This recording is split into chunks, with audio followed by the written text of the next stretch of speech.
كلام الله داوي نفوسنا لنحس في أعماقنا الإيمان. من فؤاد كالحجارة قسوة فإذا وعى القرآن حينا. عرب سے جب فوجیں نکلی ہیں صحابہ کرام کی تو ہر جگہ جا کر انہوں نے 3 آپشنز رکھے. ایمان لے آؤ، ہمارے برابر کے بھائی ہو جاؤ گے، برابر کے حقوق ہوں گے. ہم یہ نہیں کہیں گے کہ ہم سینئر مومن ہیں تم جونیئر مومن ہو تو ہمارے حقوق تم سے زیادہ نہیں، برابر ایکول. آج ہی ایمان لے آؤ برابر. اگر یہ نہیں ہے تو یہ نظام تمہارا جو ہے یہ ہم ختم کر دیں گے. اس نظام کی بالادستی کو قبول کرو اور اس کے نیچے رہو. یؤتوا الجزیۃ عن ید وہم صاغرون. اپنے ہاتھ سے جزیہ پیش کرو، ٹیکس ادا کرو اور چھوٹے بن کر رہو. آپ پر جبر نہیں کیا جائے گا کہ مسلمان، لیکن نظام جو ہے وہ اسلام کا ہوگا. اور اگر یہ بھی گوارا نہیں ہے تو آؤ میدان میں تلوار ہمارے اور تمہارے درمیان فیصلہ کرے گی. کیونکہ حضور خود انہی میں سے تھے، بنی اسماعیل میں سے تھے. ان کی بہترین زبان میں ان پر کلام الہی نازل ہو گیا تھا کہ تم چاہو تو مشرک بن کر بھی رہ سکتے ہو، یہاں پر جزیہ دو اور رہو اور مشرک نہیں. ان کے لیے تو ایک ہی راستہ تھا، یا ایمان لاؤ یا قتل کر دیے جاؤ گے. یہ سورہ توبہ کی جو پہلی 6 آیتیں ہیں جس میں کہ براءۃ من اللہ ورسولہ الی الذین عاہدتم من المشرکین، کہ اے مسلمانوں اس دوران تم نے جو بھی معاہدے مشرکین سے کیے وہ سب ختم، اللہ اور اس کا رسول اس سے بری ہے. جن لوگوں کے معاہدے تھے بغیر کسی میعاد کے تعین کے 4 مہینے کی مہلت ہے، اور جن کے تھے کوئی میعاد تک اور انہوں نے اپنے کوئی غلط کام نہیں کیا تو ان کی میعاد پوری کر دو. اگر ان کا 1 سال کا تو سال پورا کر دو. فرمایا یہ جو ان کے اندر، ان کے عمل کے اندر جو یہ گراوٹ پیدا ہوئی ہے کہ ان کا حال یہ ہے کہ انہیں کتاب اللہ کی طرف بلایا جاتا ہے اور یہ اس سے اعراض کر رہے ہیں، تو اس کی وجہ کیا ہے؟ ذالک بانہم قالوا لن تمسنا النار الا ایاما معدودات. یہ اس وجہ سے ہوا ہے کہ انہوں نے یہ عقیدہ گھڑ لیا ہے، من گھڑت خیال جو ہے اپنے دل میں بٹھا لیا ہے کہ ہمیں تو آگ چھو ہی نہیں سکتی مگر گنتی کے چند دن. وغرہم فی دینہم ما کانوا یفترون. اور دھوکے میں ڈال دیا ہے انہیں ان کے دین کے معاملے میں اس شے نے جو انہوں نے خود گھڑی ہے. یہ بھی عام طور پر اجتماعی زندگی کے اندر بڑے بڑے اس کے مظاہر سمجھ میں آتے ہیں. ایک آدمی ایک جھوٹ بولتا ہے مصلحتاً، وہ جھوٹ بولتے بولتے بولتے بولتے ایک وقت آتا ہے کہ وہ واقعی اس پہ یقین کرنے لگتا ہے کہ یہ حقیقت ہے، حالانکہ آغاز میں اس نے اسے گھڑا تھا، جھوٹ بولا تھا یہ جانتے ہوئے کہ میں جھوٹ بول رہا ہوں، لیکن ایک مصلحت ہے، اس مصلحت کی وجہ سے میں جھوٹ بول رہا ہوں. لیکن پھر بولتے بولتے بولتے بولتے اس جھوٹ کی تکرار کرتے کرتے وہ خود بھی اس مغالطے میں مبتلا ہو جاتا ہے کہ یہ بات سچ ہے. غرہم فی دینہم ما کانوا یفترون. یہ عقیدہ انہوں نے گھڑ لیا تھا، یہ ان کا افتراء تھا، یہ ان کی من گھڑت بات تھی. لیکن یہ کہ اس کے بعد وہ ان کے اعصاب پر اس طرح مسلط ہو گئی ہے کہ اس نے انہیں دین کے معاملے میں سخت دھوکے میں ڈال دیا ہے. فکیف اذا جمعناہم لیوم لا ریب فیہ. اب یہ جو ہے سوالیہ نشان، کیفا کیا ہوگا اس دن. اب اس کیا ہوگا اس انداز میں، اس اسلوب کے اندر قیامت مضمر ہے.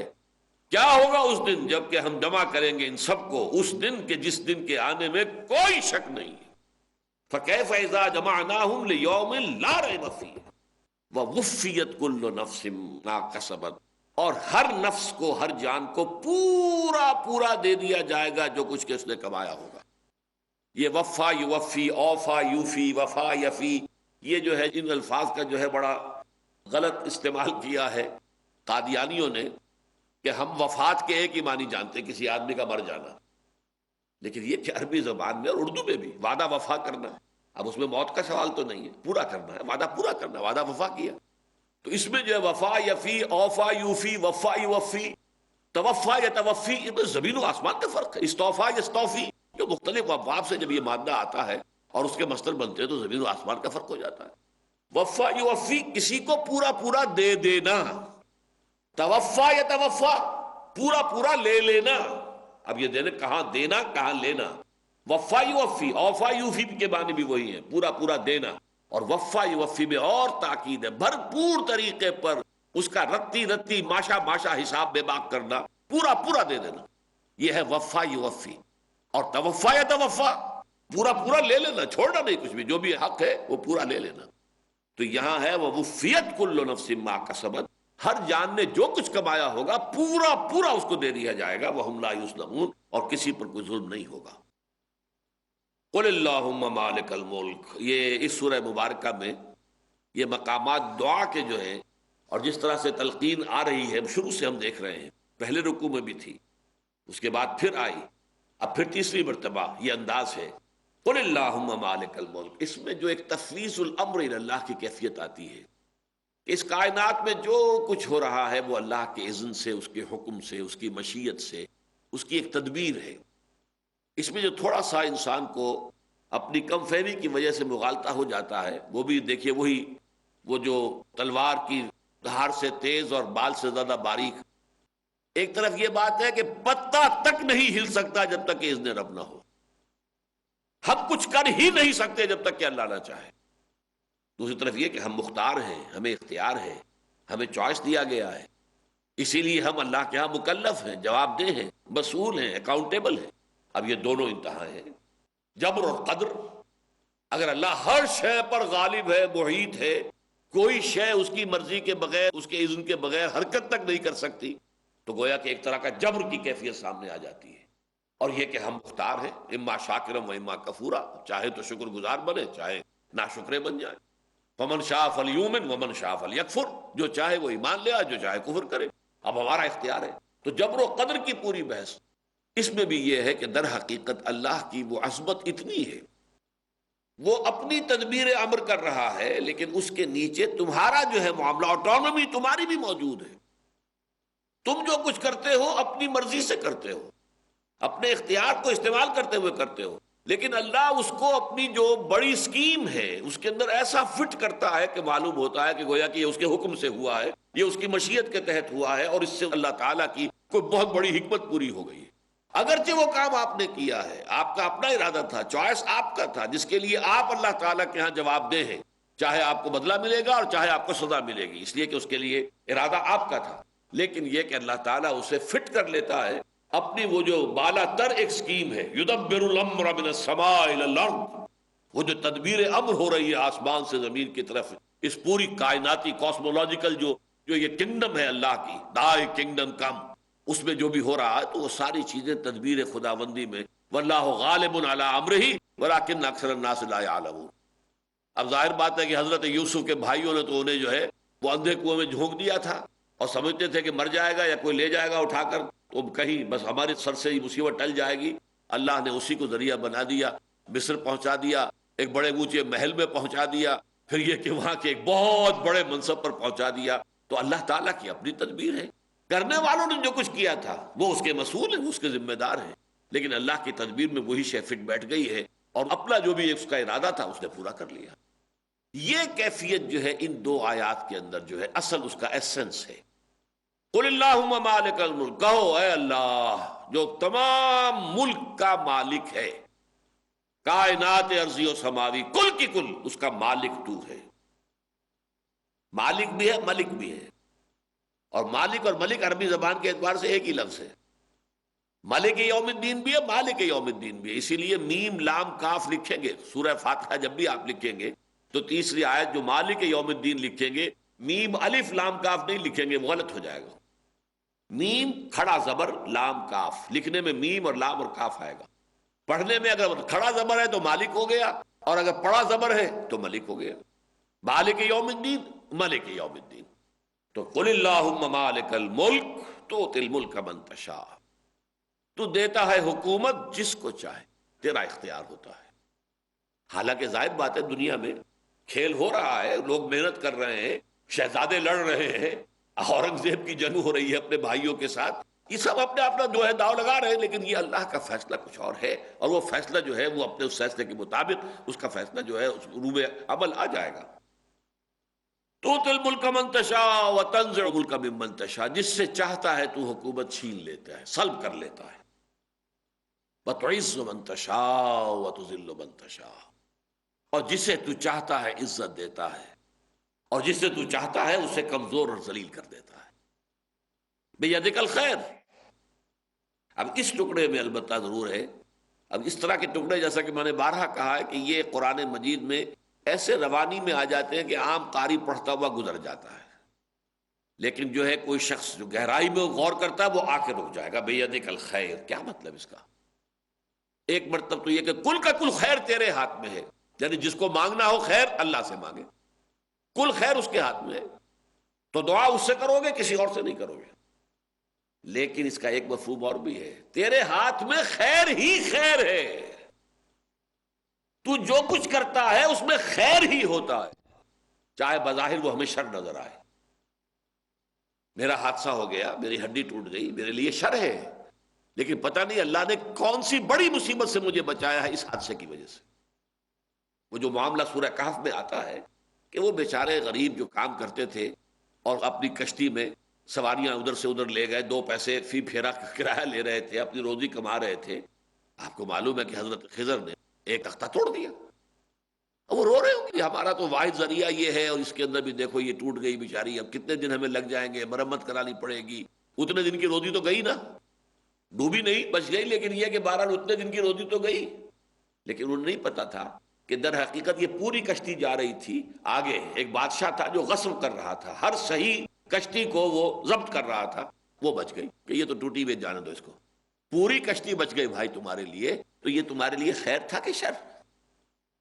بچہ مر گیا، اب رو رہے ہوں گے والدین، فرض کیجیے اکلوتا ہی بچہ تھا، لیکن انہیں کیا پتا کہ یہ بچہ اگر جوان ہوتا، اس کے جینز جو ہے اس میں بڑی شرارت تھی، سرکشی تھی، یہ بڑا ہوتا تو تمہارے لیے سہارے روح بن جاتا۔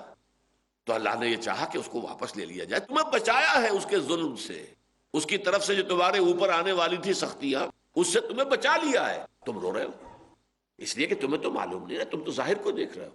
آسان تحبوا شیئا وہو شر لکم وآسان تکرہوا شیئا وہو خیر لکم، یہ عین ممکن ہے کہ تم کسی شے کو ناپسند کرو درحالے کہ اسی میں تمہارا خیر ہو، اور یہ بھی عین ممکن ہے کہ کسی شے کو تم محبوب رکھو، پسند کرو، درحالے کہ وہ تمہارے لیے شر ہو حقیقت کے اعتبار سے۔